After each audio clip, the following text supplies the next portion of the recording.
Welcome everyone to another startup and automobile documentation. What we're looking at today is a 2018 Chevrolet Corvette Grand Sport Coupe.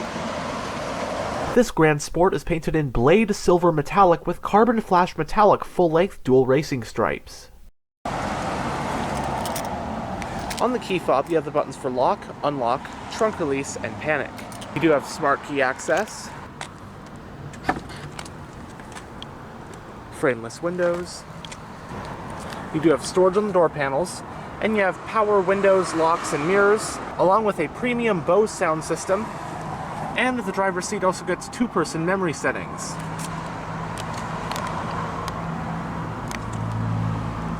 This one has a jet black interior with the standard GT bucket seats, which are trimmed in Moulin leather.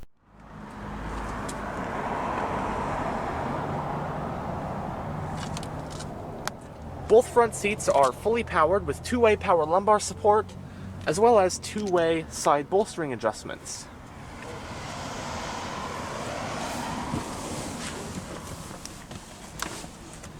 Let's go ahead and start the engine. It does have a 7-speed manual push-button ignition.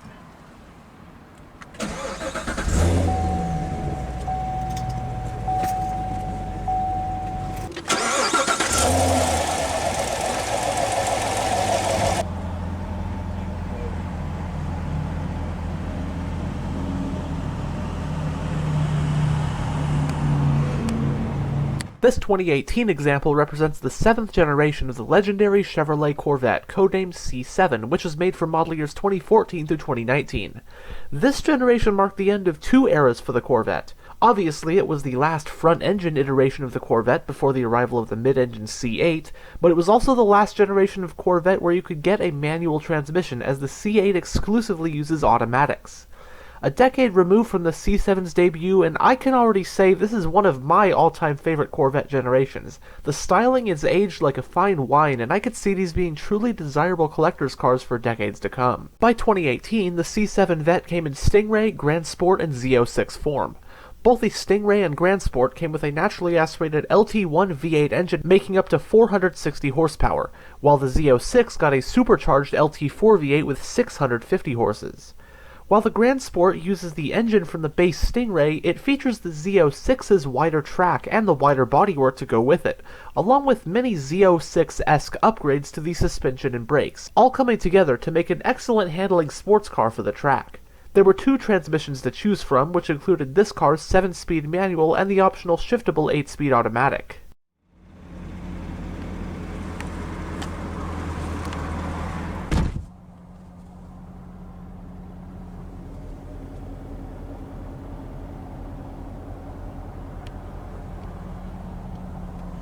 So starting with the instrument cluster, we have 3 analog gauges, your speedometer, fuel gauge, and temperature gauge, while everything else is located within this large digital information display, which can be gone through via these controls on the steering wheel.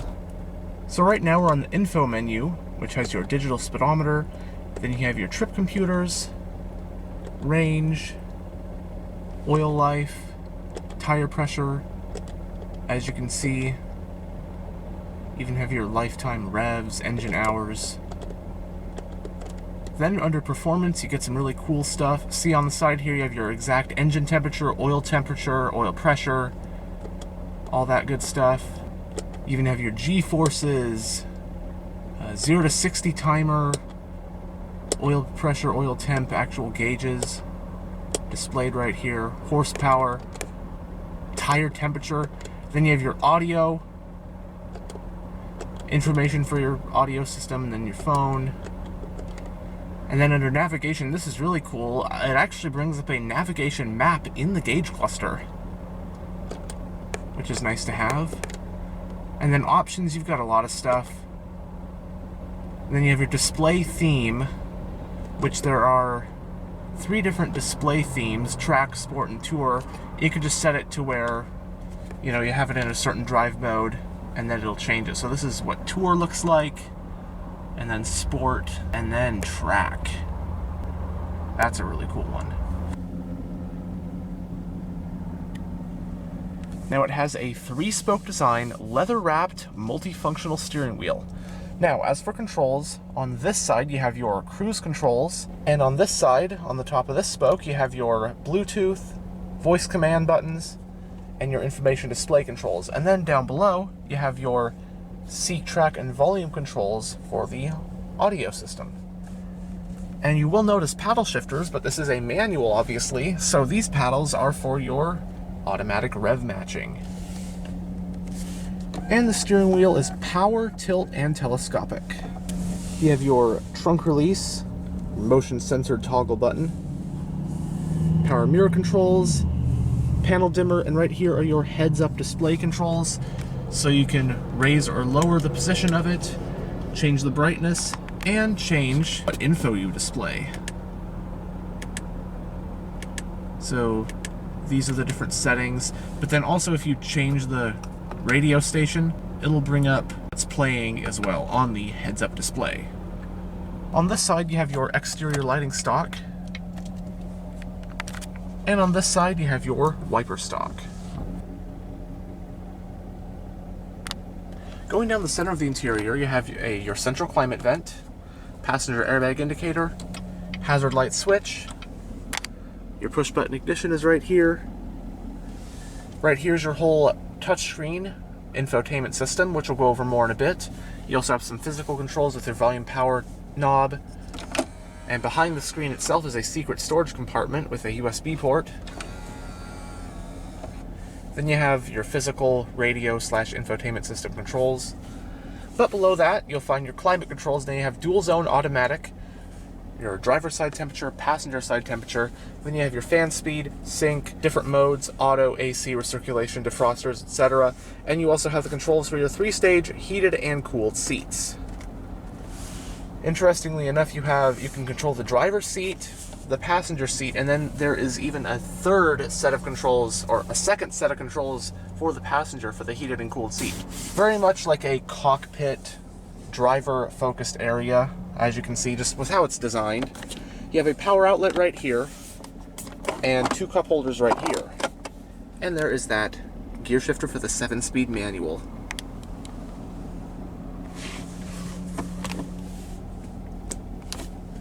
Entering reverse does reveal a backup camera with guidance lines.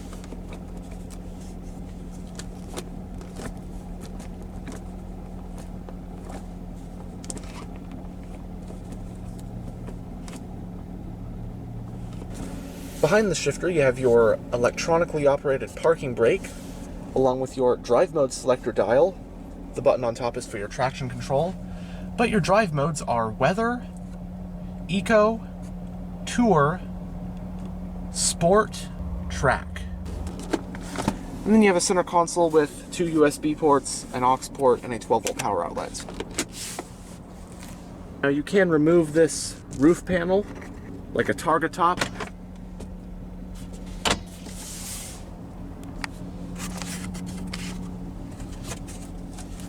Now both sun visors have vanity mirrors and lights.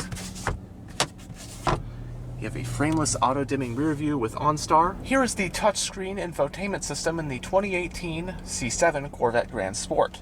So right now we're on the home screen. Under audio, first on radio sources we have AM, FM, and Sirius XM.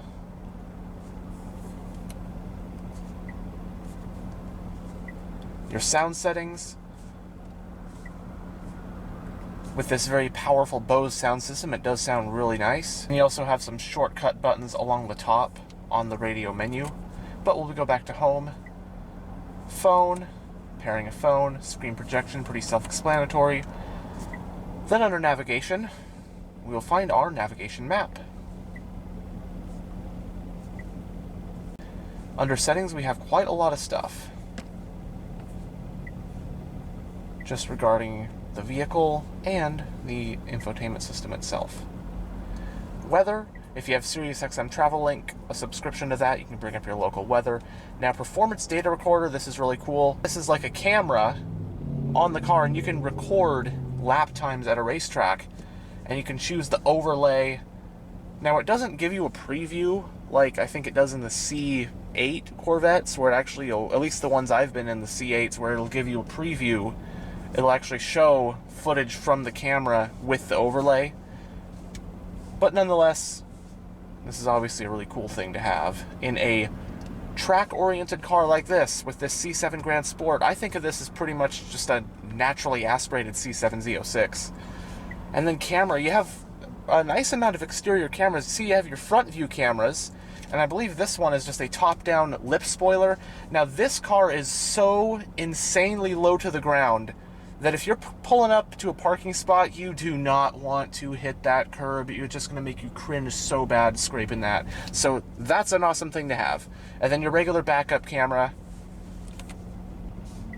Then you can bring up local traffic if available. Apps, My Chevrolet, that kind of stuff. But that's just a brief gist of this infotainment system.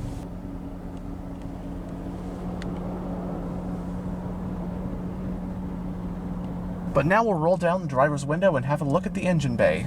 Both of the windows are fully automatic.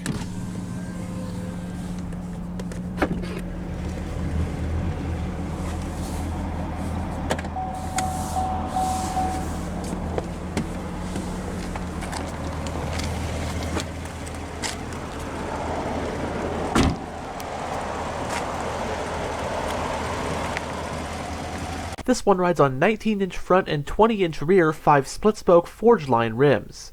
It also has black-painted brake calipers.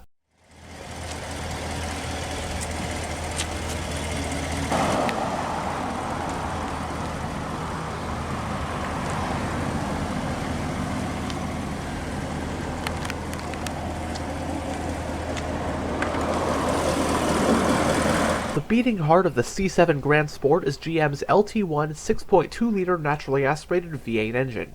It's an all-aluminum pushrod engine with 2 valves per cylinder, variable valve timing, direct injection, and active fuel management. Horsepower is rated at 460 at 6,000 RPM, and torque is rated at 465 pound-feet at 4,600 RPM. That power is sent to this Corvette's rear wheels via a 7-speed manual transmission. Grand Sports also get an electronic limited slip differential and a dry sump oil system as standard. Running on recommended premium unleaded with an 18.5-gallon fuel tank, EPA estimates are 16 mpg in the city and 25 mpg on the highway. It has a front and rear double wishbone suspension with magnetic ride control. Stopping the Grand Sport are Brembo 4-wheel slotted disc brakes with 6-piston front calipers and 4-piston rear calipers.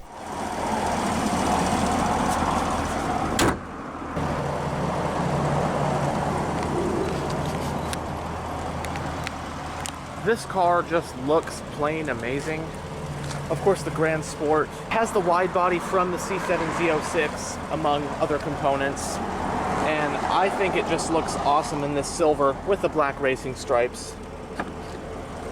Very eye-catching car.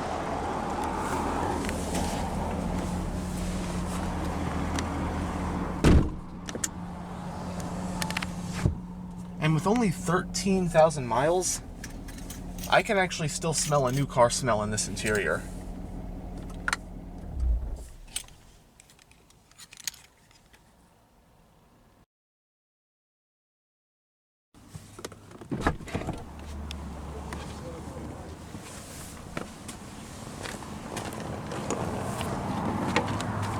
Here's what we have behind the seats.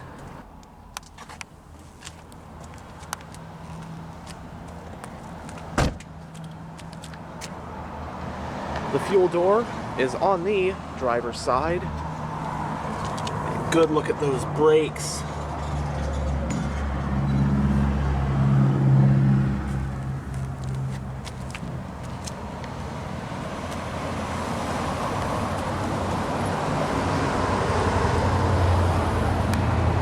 Quad exhausts.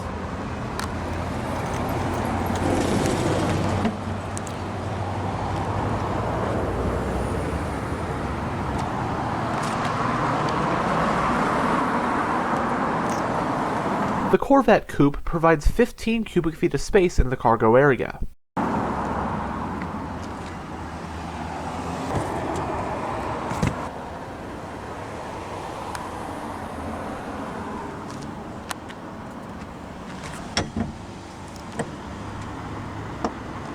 And this even has like a soft close trunk lid. You just gently press it down and then it automatically latches it. Kind of like an old Cadillac. But nice to see that here as well.